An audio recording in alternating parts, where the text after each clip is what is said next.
మీరు 12 ఏళ్ళు తపస్సు చేశారు అని విన్నాను స్వామి. ఎక్కడ చేశారు? మీ స్వత్సంకల్పమా లేదా ఏదైనా ఎవరైనా గురువు మిమ్మల్ని ఆదేశించారా తపస్సుకి? మొదట నా స్వయం సంకల్పమే. నా సంకల్పమే. మా గురువుగారి యొక్క సపోర్ట్ నాకు బాగా తోడైంది. వారు నాకు ఇచ్చిన శక్తిపాత దీక్ష, మంత్రోపదేశ మహిమ, ఆ మంత్రం యొక్క జపశక్తి అనేది నన్ను సంకల్పము దృఢంగా నిలబడేటట్టుగా చేసి 2011లో మా ఆశ్రమానికి వచ్చి బిజ్వార గ్రామానికి వచ్చి అక్కడే సుస్థిరంగానే ఇన్నేళ్ళు తపస్సు చేస్తూ ఇప్పటికి కూడా అదే అనుష్ఠానంలోనే అదే తపస్సులోనే ఉన్నాను. ఇప్పుడు జనబాహుల్యంలోకి రావడానికి గల కారణం ఏంటంటే కొంతమంది పెద్దలు, కొంతమంది ప్రముఖులు నన్ను చెప్పారనమాట. అయ్యా మీరు అక్కడ అనుష్ఠానానికే పరిమితం అయితే ఎట్లాగా, తిరగండి, జనాల లోపలికి తిరగండి, జ్ఞాన ప్రచారం చేయండి, ధర్మ ప్రచారం చేయండి అని. వాళ్ళు మహాత్ములే, చాలా గొప్ప గొప్ప వాళ్ళే నన్ను ప్రేరేపించారు. జిఆర్ స్వామి కూడా నన్ను ప్రేరేపించారు. చిలుకూరు బాలాజీ రంగరాజన్ స్వామీజీ కూడా నన్ను ప్రేరేపించారు. వాళ్ళ యొక్క ప్రేరణాత్మకంగానే జనబాహుల్యంలోకి రావడం జరిగింది. నాకు ఇక్కడ అంటే జనబాహుల్యంలోకి రావాలి, ఇలా మాట్లాడాలని ఇష్టం లేదు. ఎప్పటికీ వైరాగ్య చింతనలోనే అజ్ఞాతంలోనే ఉండాలన్నదే నా సంకల్పం. ఇప్పటికీ కారులో కూర్చున్నానంటే అట్లాగే వెళ్ళిపోతాను మైకం లోపలికి. లొకేషన్ వచ్చింది, డ్రైవర్ లేపితే తప్ప లేవను. ఆ వైరాగ్య చింతన ఇంకా పోలేదు నా నుంచి.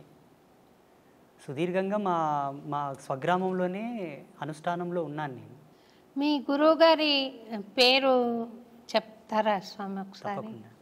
మనకందరికి సుపరిచితమైనటువంటి పండరిపుర క్షేత్రం, సంత్ రాజారాం కైకాడి మహారాజ్.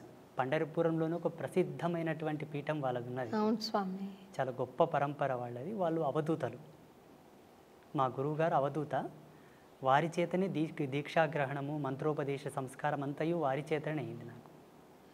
స్వామి, నేను ఈ ప్రశ్న అడగచ్చో లేదు, మీరు అవధూత స్థాయికి చేరుకున్నారనుకుంటున్నాను.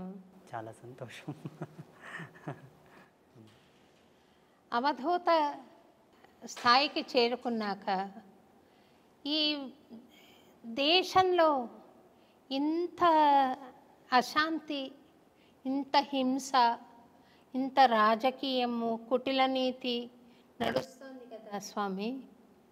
అందుకు మీ బోటి మహానుభావులు చేస్తున్న ప్రయత్నం ఏంటో ఒకసారి సెలవిస్తారు స్వామి. ప్రపంచంలో జరుగుతున్న అనేక దుర్మార్గములకు, అనేక దుశ్చర్యలకు గల కారణం ఒకటే.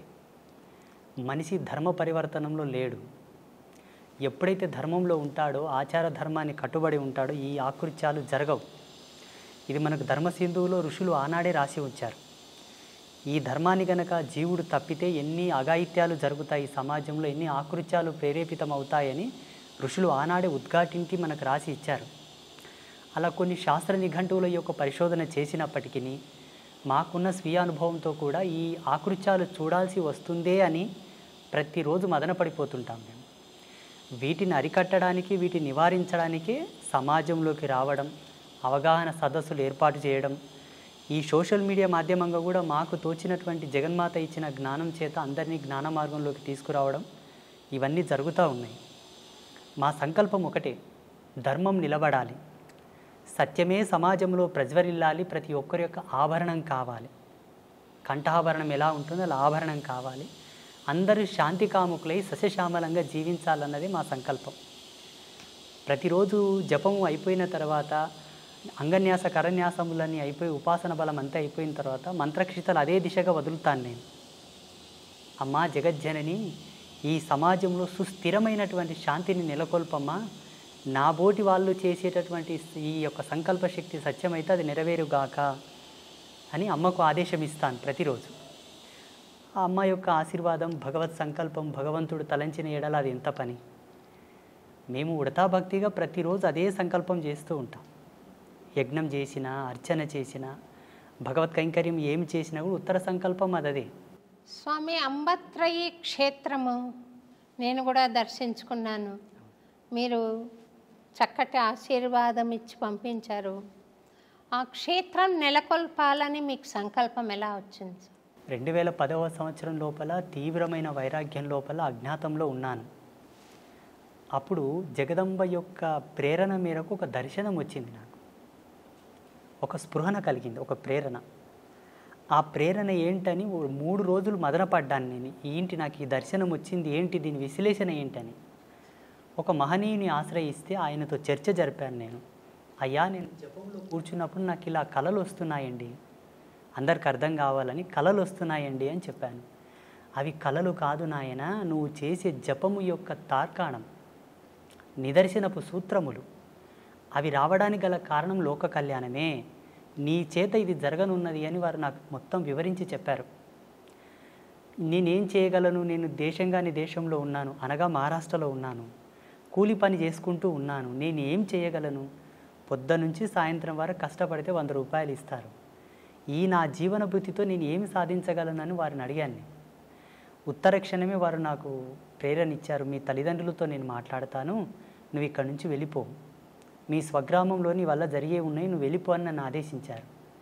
అప్పటికి నేను కొంత డబ్బు తీసుకొని ఒక వ్యక్తి కిందకు పని చేయడానికి పోయాను. ఆయన నన్ను వదలరాయి. నా డబ్బు తీర్చే వరకు నువ్వు ఎలా పోతావని ఆయన అంటాడు. మా తల్లిదండ్రులు ఆయనను వేడుకొని నన్ను పంపించారు ఇక్కడ బిజ్వార గ్రామానికి. ఇక్కడ వచ్చి 6 నెలలు తపస్సు చేశాను.